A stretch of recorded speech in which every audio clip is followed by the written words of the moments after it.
सबका साथ सबका विकास का नारा दिया, लेकिन धीरू भाई अंबानी का, अडानी का तो विकास हुआ, बाकी लोगों का विनाश हुआ है।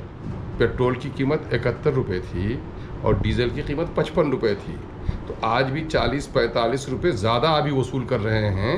तो कम करने का हंगामा क्यों कर रहे हैं? 40-45 रुपये प्रति लीटर ये ज़्यादा अब तक ले रहे हैं, गरीबों का खून चूस रहे हैं। नमस्कार, मैं हूं देवांशु, आप देख रहे हैं न्यूज़ फाउंडेशन। केंद्र सरकार ने आम लोगों को बड़ी राहत दी है पेट्रोल की कीमतों में। दरअसल आपको बताते हैं कि 9 रुपये 50 पैसे की कटौती हुई है, साथ ही डीजल में 7 रुपये जो है वो प्रति लीटर कम हुआ है। इस वक्त हमारे साथ बात करने के लिए AIMIM के विधायक अख्तरुल ईमान जी हैं। एक बड़ी राहत केंद्र सरकार ने आम लोगों को दिया है, क्या कहेंगे? क्योंकि आप भी काफ़ी ट्रैवल करते हैं 4 व्हीलर से। बड़ी राहत नहीं है, बड़ा धोखा और बड़ा फरेब है।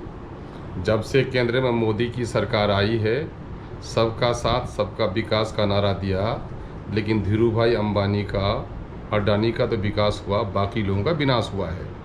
लोगों के खून चूसने वाला काम इन्होंने पेट्रोल और डीजल की कीमत बढ़ा कर किया है। 7 रुपये कम कर दिया है तो बड़ा है हंगामा। जिस वक्त ये बैठे थे 2014 में, पेट्रोल की कीमत 71 रुपये थी और डीजल की कीमत 55 रुपये थी, तो आज भी 40-45 रुपये ज़्यादा अभी वसूल कर रहे हैं। तो कम करने का हंगामा क्यों कर रहे हैं? 40-45 रुपये प्रति लीटर ये ज़्यादा अब तक ले रहे हैं, गरीबों का खून चूस रहे हैं। तमाम तर जो चीज़ें हैं ज़िंदगी की वो जुड़ी हुई हैं लॉजिस्टिक सपोर्ट पर, और सारी चीज़ें महंगी हो गई हैं। गरीबों का चूल्हा बुझ रहा है और गैस में आग लगी हुई है। तो ये धोखा है, ये फरेब है, और ये कहीं से कम नहीं किया है, बल्कि अब तक जो ज़्यादा लूट रहे हैं, बाकी कब कम करेंगे, हुकूमत को ये ऐलान करना चाहिए। PM मोदी ने भी पेट्रोल और डीजल की कीमतें कम होने के बाद ट्वीट किया और कहा कि इससे अलग अलग सेक्टरों पर काफ़ी सकारात्मक असर होगा और ईज़ ऑफ लिविंग होगा, यानी कि लोगों को काफ़ी सहूलियत होगी इस कम होने पर। तो ये बात तो ये कहे, ये कम बढ़ा के कम कर दिया है तो लोगों की सहूलत की बात कर रहे हैं, और जब कम था तो बढ़ाकर लोगों की दिक्कत की बात वो क्यों नहीं किया? ये दोहरा मापदंड नहीं होना चाहिए, बात दोनों तरफ की होनी चाहिए। जब बढ़ाया तो क्यों नहीं उसको बयान दिया था? बढ़ा के घटाना ये कोई काम किया? कोई गर्दन पे तलवार रख दे और कह दे मैं तुमको बख्श दे रहा हूँ, ये तो बड़ा एहसान हम पर किया।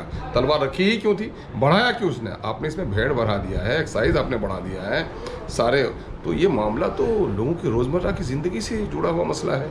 ये तो आसान होना चाहिए। वेलफेयर स्टेट में बुनियादी चीज़ों की जो ज़रूरत ज़्यादा होती है, ईश्वर ने भी चीनी के बनिस्बत नमक की ज़रूरत ज़्यादा है, नमक सस्ती कीमत पर मिल जाती है। पानी और हवा पर किसी का कब्ज़ा नहीं है। ज़िंदगी में जिन चीज़ों की ज़्यादा ज़रूरत होती है, ईश्वर ने उन्हें हमें पर्याप्त मात्रा में दिया है। हुकूमत को भी ये चाहिए कि गरीब अमीर सबको जिस चीज़ की ज़रूरत है, उन चीज़ों को आसान और सहूलत पहुँचाए। मतलब आखिरी सवाल कि आप चाहते हैं कि और भी सस्ता होना चाहिए? यकीनन मैं ये कह रहा हूँ कि अगर ये लोकतांत्रिक सरकार है, जनहित में काम करने वाली सरकार है, सबका साथ सबका विकास, गरीबों का उत्थान चाहती है, तो पेट्रोल और डीजल से मुनाफा बख्श न करे, बल्कि जितने में बाहर से वो आयात करते हैं और उस पर जो खर्च पड़ता है, मामूली खर्च की बुनियाद पर लोगों को दिलाएं। और बाकी चीज़ें जो अमीरों से जुड़ी हुई चीज़ें हैं, जो सरमायादारों से जुड़ी हुई चीज़ें हैं, जो बड़े बड़े लोगों की चीज़ ज़रूरत है, उनको आप बढ़ाइए, उनकी कीमत बढ़ाइए। आप गरीबों का क्यों आप रोटी छीन रहे हैं?